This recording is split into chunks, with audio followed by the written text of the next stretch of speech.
Ngai kadiwa sanga vulkandua ni same.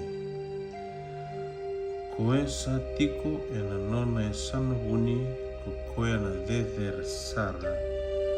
E na tiko nga e na yalo I koea sa kaukaua. Au na kaya e na wuku I chova. O koe nga na nongo I nonro. Ke na nongo baini valu. Na nongo kalou au na wakara rawirwa.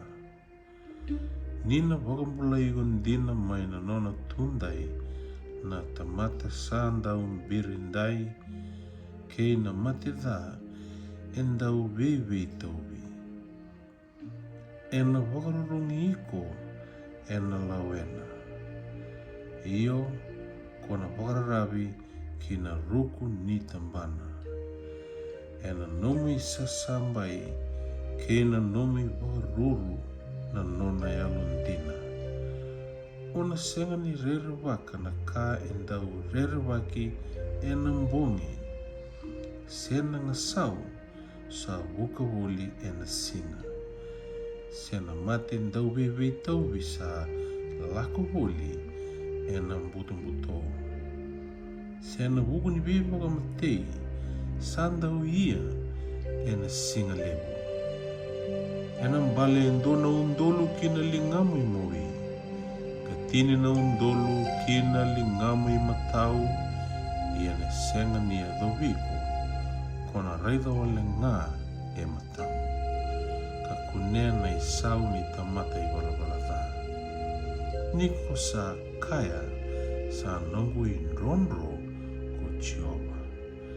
Ko sa wakambauti koea na dedher sara me nomu I tiko. E na senga kina ni adoviko e ndua na kadha. E na senga talenga ni toroba na nomu wale e ndua na mate ndau vevei tauvi. Nina wakarotira na nona angelo siku koea e na bukumu. Mera maroro iko e na nomu I lako kedenga. Erna kewetiko e na lingandra. Desa tabu tukina watu na yawamu. Ona mbutuga na laioni ke na ngataloa. Na laioni kaukaua ke na ngata kona mbutu ragasara. Nisa lumani au kukoya kau na wakambulai koe kina. Au na wakadheder te koe sara nisa kila na yadhangu. E na tangi vei au, ia kau na wakarorongo wa. Au na tigo watakaya ni sa yadhobi koea nararawa.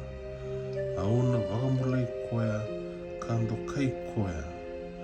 Au na wakamamauta ki koea e na mbula nende ka wakareitaka wa niu sa wakambulai koea tiko.